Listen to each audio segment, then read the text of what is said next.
好多人嘅情緒困擾係嚟自屋企人嘅期望，但係我就啱啱相反，屋企人反而係想我唔好俾咁高要求自己。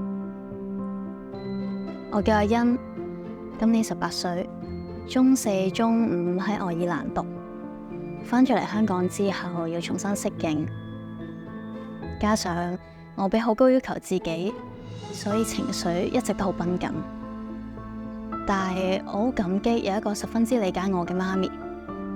喺中6嘅時候，嗰陣時我好想考滿分，不停逼自己溫書，每日溫到凌晨，仲要 set 好多目標俾自己。然後身體就出現各種各樣嘅情況，頭痛、背痛、失眠。嗰陣時媽咪就同我講：媽媽唔需要你100分滿分，只係希望你100分健康。所以嗰陣時我就停咗半年。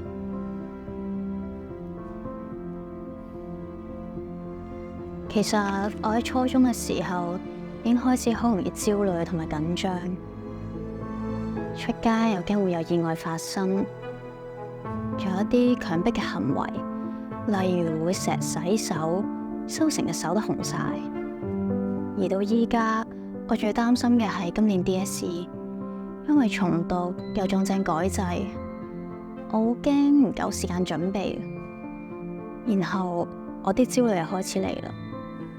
媽咪見到我呢個情況，都好驚我有 burnout，所以佢俾咗好多唔同嘅建議我。但係我有時候聽落就會覺得佢好似批評緊我，我會開始發脾氣，搞到佢哋更加擔心我。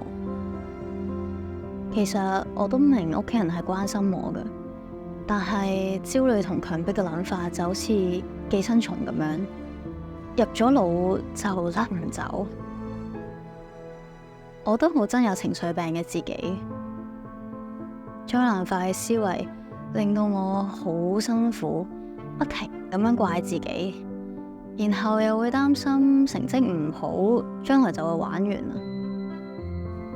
喺今年年初，醫生都診斷咗我有嚴重嘅抑鬱症同埋焦慮症，仲有一啲強迫症嘅症狀。醫生就建議我除咗用藥之外呢，最好就配合埋心理治療。然後我就上網揾到呢個平台，我就發現原來成個過程呢都係可以網上進行，而且係免費，所以我就想試一下。成個過程呢都係有保密協議，我就可以好放心咁樣同對方分享我嘅諗法同埋感受，完全唔需要擔心我嘅負能量會影響到人。呢個係同朋友同埋屋企人好唔一樣嘅地方。阿欣你好啊，上次你講過咧，行路嘅時候咧有啲強迫習慣，可唔可以講多啲俾我聽啊？講出嚟可能會有啲奇怪。我行路嘅時候咧會有啲迷信嘢，即係我會覺得如果我唔跟住我個腦嘅諗法去做咧，就會有啲不幸嘅嘢會發生。例如我會覺得踩到地下嗰啲街磚嗰啲罅咧就會有意外。所以我成日都會喺度諗點樣去行路先唔會有事。如果條街好多人，咁點算啊？我會等啲人走晒先啦，我會等到冇人先去行，所以我就會嘥咗好多時間。咁都真係幾影響生活喎。如果唔跟住做就咁行，你覺得點啊？我會覺得好不安。你記唔記得咧？我哋講過情緒化行為啊？記得。我都覺得自己行路嘅習慣好似有啲情緒化行為咁，即係只要我嗰陣時做咗呢樣嘢呢，我就好似會舒服啲咁樣。但係其實諗翻，我覺得長遠嚟講呢，好似越嚟越冇安全感。咁可能我哋都要試下逐步去面對，去正視呢啲不安、焦慮嘅情緒。試下咧唔跟住腦入面嘅諗法去做，繼續行路，俾自己慢慢面對呢啲唔舒服嘅感覺。或者咧，我哋會發現我哋擔心嘅嘢未必會發生。你會唔會願意試下？我都想試下嘅，我唔想再俾呢啲諗法去控制自己。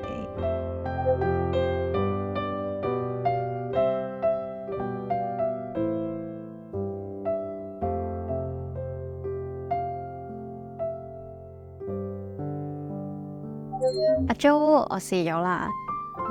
雖然一開始咧會有啲不安啦，但係最後都冇意外發生。我覺得自己可以試多幾次。阿欣，多謝你願意嘗試啊。其實咧呢啲唔舒服嘅情緒咧都有佢嘅作用，只係多咗咧就會適得其反。不如咁樣，我哋咧嚟緊每一個星期改變一個行路嘅習慣，慢慢嚟，俾自己面對呢啲情緒，再睇下結果。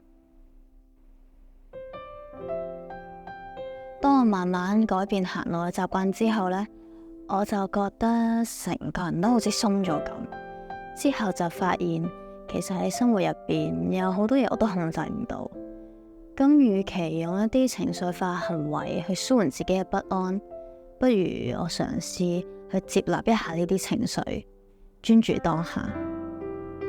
跟住落嚟嘅幾個星期呢，阿 Jo 同我就好似一個 team 咁樣，一齊去做正視行為，去拎走一啲情緒嘅壞習慣。當我遇到一啲大壓力嘅時候，我好容易就會怪自己。阿 Jo 就教咗我一個呼吸練習，等自己安穩落嚟。呢個方法好有效。嗰日考日文嘅時候呢，我好擔心會考得唔好。我嘗試咗呼吸練習，先深呼吸3下，再專注當下。與其擔心個結果，或者喺度怪自己，不如提醒自己依家要做嘅嘢。阿 Jo， 我日文成績出咗嚟啦，我成功考到 N4。我諗翻起嗰日呢，我差啲有崩潰，因為我 Part 1呢，我覺得自己答得唔好，所以呢，我連 Part 2都唔想去。但係我用咗你教我嘅呼吸練習，然後我就同自己講，如果我逃避唔去考，總成績只會更低。我發現我越嚟越可以正視到自己嘅情緒，少咗用情緒化行為去逃避。我真係好多謝呢段時間嘅幫手。阿欣，其實咧我都會替你開心，你做得好好。呢段時間呢，最重要，其實係你自己嘅努力同堅持啊！希望你都可以俾多啲信心自己，用我哋咧學過嘅方法同技巧，幫自己咧應對將來可能出現嘅問題啦，同埋困難。你做到㗎。